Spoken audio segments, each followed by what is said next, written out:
चलिए दोस्तों, आज हम आगे बढ़ते हैं। कल 27 श्लोक तक हो गया था, यानी आयुर्वेद के बारे में। आयुर्वेद को क्या कहा गया है, श्लोक नंबर 27 तक हो गया था। जैसे शाश्वत, पुण्यतम, स्वर्ग, यश और वृत्तिकर, है ना। वृत्तिकर बताया गया था। वृत्तिकर सुश्रुत ने बताया है कि आयुर्वेद का जो ज्ञान है या जो चिकित्सा है उसका प्रयोग हम वृत्ति यानी जीविका उपार्जन के लिए कर सकते हैं। और श्लोक नंबर 28 पर आगे बढ़ते हैं। श्लोक नंबर 28 में आप देखिए लिखा हुआ है कि जो इस चैनल पे नए हैं वो पुराने 2 वीडियो देखेंगे तो लिंक समझ में आ जाएगा उनके, है ना, इससे पहले वाले। तो इसमें जो है श्लोक नंबर 28 में आयुर्वेद का अवतरण के बारे में दिया है। अवतरण कैसे हुआ, यानी ब्रह्मा से दक्ष प्रजापति, दक्ष प्रजापति से अश्विनी कुमार, अश्विनी कुमार से इंद्र, इंद्र से धन्वंतरी, फिर धन्वंतरी जी के 7 शिष्य से जो पीछे बताया गया, औपधेनु और अभ्रपौष, कलावत, को पुररक्षित, वैतरण, करवीर और सुश्रुत। उसमें एक शब्द पीछे आया था प्रावृत्य। प्रावृत्य से भोज, निम्मी, कांकायन, गागर और गालव किसने, डल्हड़ ने लिया है। तो वो हो गया था। तो यहाँ पे है जो ये आयुर्वेद का अवतरण के बारे में ये पूरा श्लोक है, ठीक है। तो आपको एक जानकारी इस श्लोक से एक और चीज़ मिलती है कि सुश्रुत में जो है आयुर्वेद का प्रयोजन, आयुर्वेद का अवतरण है ना, आयुर्वेद की परिभाषा, ये सारी चीज़ें सुश्रुत सूत्र 1 में दी हुई हैं, है ना। तो चरक में अलग अलग जगह है, जैसे कि परिभाषा जो है, प्रयोजन जो है परिभाषा सूत्र चरक सूत्र 1 में है और प्रयोजन सूत्र 30 में है। इस तरह से हमने सब बताया था, ठीक है। आगे बढ़ते हैं। आगे जब ये वीडियो शुरू हो रहा था, जो पार्ट 1 है, उसमें मैंने बताया था कि धन्वंतरी जी को क्या कहा जाता है, आदिदेव। आदिदेव कहा गया था। तो यहाँ देखिए आदिदेव शब्द आया है, अहम ही धन्वंतरी आदिदेव। आदिदेव शब्द किसके लिए, धन्वंतरी जी के लिए आया, ठीक है। फिर उसके बाद श्लोक नंबर 30, काफ़ी बड़ा श्लोक है, लेकिन इसमें इस श्लोक में 3-4 पॉइंट इम्पॉर्टेंट है।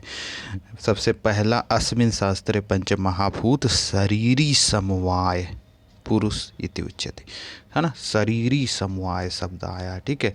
याद रखिए, इस यहाँ पे दो शब्द हैं, इनको बहुत ध्यान से आपको याद रखना है। यहाँ पे देखिए एक शब्द आया है शरीरी, है ना, शरीरी, है ना।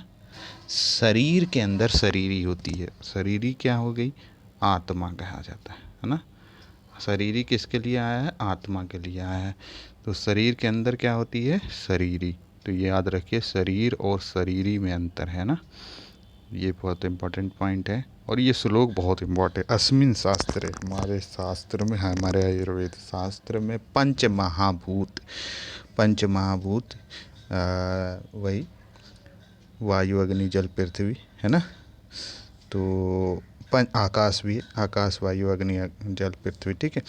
तो पंच महाभूत शरीरी, पंच महाभूत और शरीरी यानी आत्मा से के समुदाय से क्या बनता है, पुरुष बनता है ना। इसीलिए षड पुरुष कहा जाता था ना। तो वो उसी के लिए ये श्लोक बहुत इंपॉर्टेंट है, रेफरेंस पूछा जाता है। सुश्रुत का है, सूत्र 1 में है, ठीक है। और उसके बाद उसी में शब्द आगे लिया हुआ तस्मिन क्रिया, यानी जो शरीर है उसी पे क्रिया, मतलब चिकित्सा, यहाँ है ना, उसी पे चिकित्सा की जाती है ना, उसी पे चिकित्सा की जाती है। तो ये इम्पोर्टेंट है। फिर आगे जो है सबसे इम्पॉर्टेंट ये है लोको ही द्विविधम। कभी कभी ये श्लोक फिल इन द ब्लैंक कराता है। आगे दे देगा लोको ही द्विविधम डैश डैश स्थावरम जांगम, है ना। ऑप्शन में क्या देगा, हमें भरना है स्थावर जांगम। ऑप्शन में क्या देगा, कुछ और भी दे देगा, जैसे आग्नेयों में दे दिया, स्थावर जांगम दे दिया, है ना, और भी कुछ दे दिया, 4 ऑप्शन बना दिया, ठीक है। तो आपको याद रखना है लोको ही द्विविधम स्थावरो जांगमश्च, ठीक है, ये करना है। हालांकि आगे द्विविधात्मक फिर दिया है, ऐसा अग्नि, है ना, अग्नि और सौम्य, और ये आग्नेय और सौम्य भी होता है, 2 तरह के से, है ना। फिर उसके बाद देखिए आगे लिखा है, तो इसमें इसमें आखिरी तीसरी लाइन में देखिए, चतुर्विधो भूतग्राम, है ना, ये बहुत पूछा जाता है। चतुर्विध भूतग्राम क्या है ना, बहुत इंपॉर्टेंट चीज़ है। चतुर्विध भूतग्राम क्या है? आगे लिखा है स्वेदज, है ना, जरायुज, अंडज और उद्भिज। इन्हें चतुर्विध भूतग्राम कहा जाता है ना। इन्हें क्या कहा जाता है? चतुर्विध भूतग्राम। तो ये याद रखना है कि आपको चतुर्विध भूतग्राम के अंतर्गत क्या आता है। फिर लिखा है तत्र पुरुष प्रधानम। आगे जो लिखा है तत्र पुरुष प्रधान, इसमें पुरुष प्रधान होता है। पुरुष से मतलब ये होता है कि ये मनुष्य से लिया जाता है। पुरुष से यहाँ मतलब मनुष्य से, मेल फीमेल से नहीं, मतलब यहाँ मनुष्य से लिया जाएगा ना। तत्र पुरुष प्रधान यानी मनुष्य प्रधान होता है, ठीक है। और ठीक है, ये 3 पॉइंट इसमें इम्पॉर्टेंट है। पहला अस्मिन् शस्त्रे पंचम महाभूत शरीरी समवाय पुरुष इति उच्यते।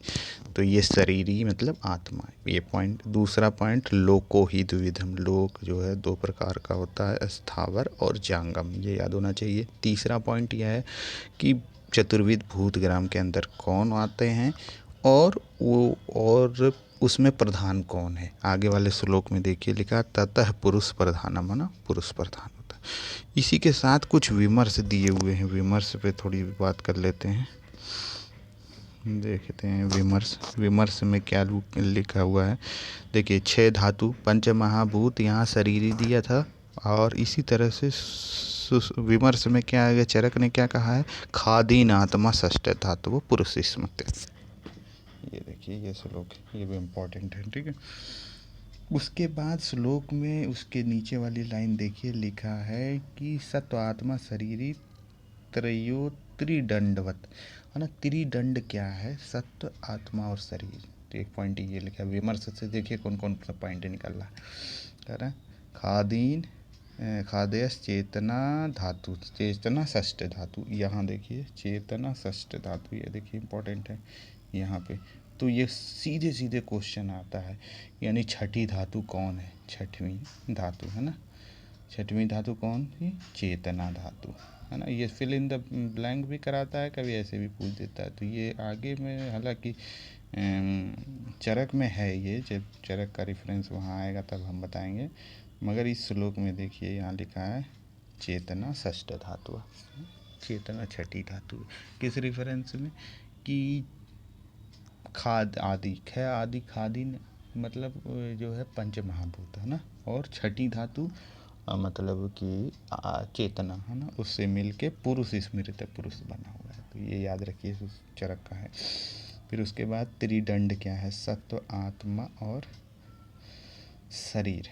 यहाँ शरीर है, यानी शरीर, शरीरी और सत्व, ये भी कह सकते हैं। तो ये आपको, लेकिन सत्व आत्मा शरीर, ये चीज़ याद रखना।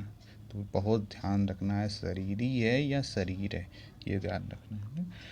फिर लिखा है लोको तिष्ठति संयोगात सर्वप्रतिष्ठान, चलो वो छोड़ दो। फिर नीचे एक और श्लोक लिखा है, ये देखिए, ये दोनों इम्पॉर्टेंट हैं, ठीक है। सौम्यम शुक्र, शुक्र को सौम्य कहा गया है, और आग्ने के आर्तव को आग्ने कहा गया है। तो ये दोनों बहुत इम्पोर्टेंट है, ठीक है।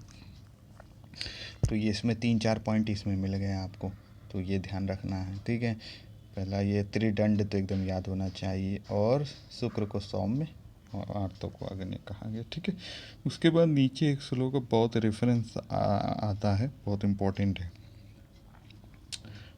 तद दुख संयोगो व्याध्या उच्यते, है ना। अभी उधर आगंतुज, है ना, शारीरिक मानस और आगंतुज व्याधि, इससे पहले वाले श्लोक में, कई श्लोक में मैंने बताया था। अभी यहाँ पे व्याधि शब्द पूरा पूरा आया, पर वहाँ पे डिवीजन नहीं आता, यहाँ पे पूरा पूरा व्याधि शब्द आया, यानी जिससे दुख हो, है ना, जिससे मनुष्य में दुख होता हो, पुरुषों को दुख होता हो, वो व्याधि, उसे व्याधि कहते हैं, ठीक है।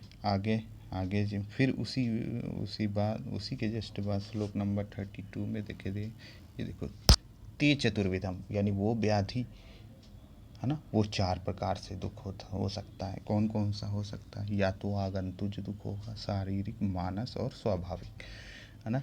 तो ये 4 चीज़ें हैं। व्याधि कितने प्रकार की, 4 प्रकार की। पहले व्याधि किसे कहते हैं, तद दुख संयोग, जिससे दुख होता है, जिससे मनुष्य के शरीर में दुख होता है, उत्पन्न होता है।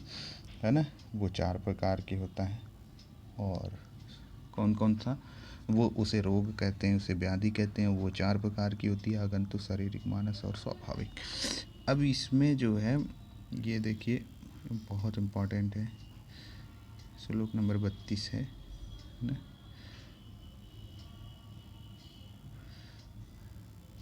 तो वीडियो चूँकि लंबा हो जाएगा, इसके आगे नेक्स्ट उसमें बताएंगे, नेक्स्ट वीडियो में, ठीक है। तब तक के जो लोग नए हैं कृपया चैनल को सब्सक्राइब करें और लाइक ज़रूर करें, ठीक है। और ज़्यादा से ज़्यादा इसे शेयर करें। धन्यवाद।